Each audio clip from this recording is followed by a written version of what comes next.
saacadihii la soo dhaafay waxaa si weyn u kacsanaa xiisadda siyaasadeed ee dalka waxaana inta badan ay khusaysaa siyaasadda la xiriirta baarlamaanka 11aad ee Jamhuuriyadda Federaalka ee Soomaaliya iyo markaasi qaabka shahaadada ay u qaadanayaan maamulka Koonfur Galbeed ee Soomaaliya oo markii horeba ka diiday ka gadaal markii 3 kursi oo laga soo doortay Koonfur Galbeed ay guddiga doorashooyinka heer federaal ay farta ku fiiqeen inaanan loo marin habraaci saxda ahaa ayaa arrintaasi waxa ay keentay in Koonfur Galbeed ay qaadato mowqif adag oo la xiriira in xitaa guddiga doorashooyinka heer federaal ay kalsoonidii kala laabatay arrintaasi waxa ay abuurtay buuq siyaasadeed oo aad u culus mar kalena waxa la dareemay in dhinaca doorashada uu ka yimid culays markii hore la moodayay in intiisa badan uu soo dhamaaday haatan waxa haray ay tahay oo kaliya in xildhibaanada la dhaariyo deetona guddi ay doortaan kuwa oo iyagana ugu dambeyntii dooran doona guddoonka golaha shacabka iyo midka aqalka sare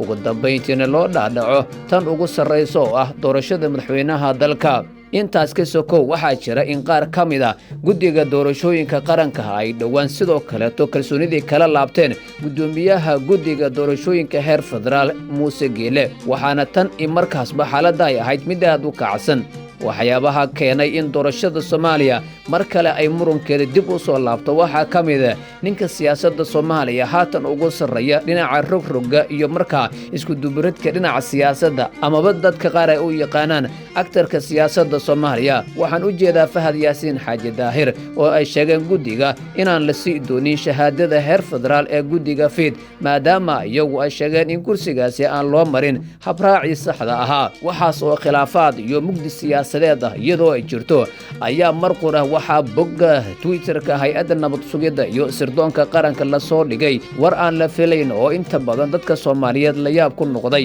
hay'adda ayaa boggeeda ku daabacday in madaxda ugu sarreysa ee qaranka ay wajahayaan xaalad amni oo aad u daran waxaan haynaa xogo muhiim ah oo la xiriira in dagaalamayaasha Al-Shabaab ay ugaarsanayaan madaxda sare ee qaranka waxaan la wadaagnay ra'iisul wasaaraha iyo madaxweynaha labaduba halista ay markaasi gacanta ku hayso hay'adda NISA waxaana NISA sheegtay in shirqoolkaasi uu abaabulayo nin magaciisa ay ku sheegeen Maxamed Maahir kaas oo ay sheegeen in shirqoolkaasi uu isagu isku dubaradayo isla markaana dagaalamayaasha Al-Shabaab uu u qaabilsan yahay khaarijinta hoggaanka ugu sarreeya ee dalka dhinaca kalena ra'iisul wasaaraha ayaa isaguna warqad degdeg ah soo saaray waxaana uu sheegay ra'iisul wasaaruhu in qaar ka mid ah xubno guddiga doorashooyinka heer federaal ka tirsan uu markaas xilkii ka qaaday isla markaana kuwo kale uu ku bedelay ra'iisul wasaaraha dadka uu xilka ka qaaday waxaa ka mid ah Maxamed Xasan Maxamed Ciro oo horey u ahaa guddoomiyihii guddiga doorashooyinka heer federaal ha yeeshee mar dambe xilka laga qaaday waxaana lagu bedelay Irshaad Maxamuud Sheekh Daahir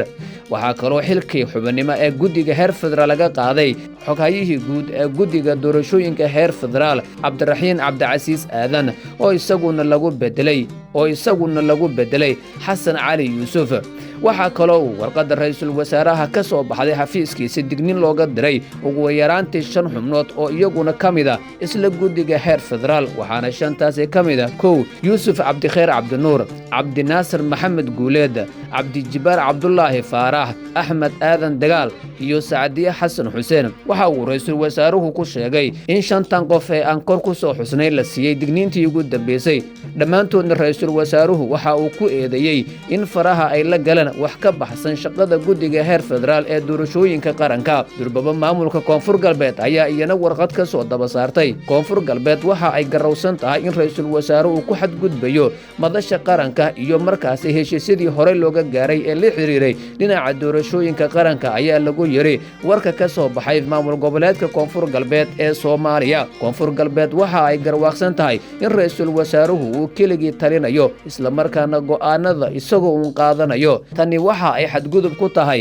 heshiisyadii ay horey u gaareen madaxda wada tashiga qaranka Koonfur Galbeed Soomaaliya ayaa eeda dusha kaga tuurtay in ra'iisul wasaaraha xukuumadda Soomaaliya uu isagu ka dambeeyay in la celiyo kuraasta saddexda ah ee laga soo doortay maamulka Koonfur Galbeed ee Soomaaliya Maxamed Xuseen Rooble oo dhawaantan ka hadlayay xaflad looga baroordiiqayay xildhibaan Aamina oo ku geeriyootay qarax ka dhacay magaalada Beledweyne 23 bishii dhaaftay ayaa sheegay inuu wajahayo xaalad amni oo aad u daran. hadallada ra'iisul wasaaraha iyo kanisa hadda ka soo baxay marka la isku dhafo ayaa waxaa muuqanaya inay jirto halis heerkeedu aad u sarreeyo oo ay wajahayaan madaxda ugu sarreysa ee dalka. lama oga halka sida dhabta ah uu caga dhigan doono khilaafka dhinaca doorashooyinka la xiriira. maamulka Galmudug ayaa iyaguna war qoraal ah oo ay goordhow soo saareen waxa ay ku sheegeen in mar walba Galmudug ay diyaar u tahay in lagu dhamayo khilaafka Soomaaliya mid wada ogola. go'aan walba oo xal dhinac ka yimaado waxa uu dhibaataynayaa ama uu xagaldaacinayaa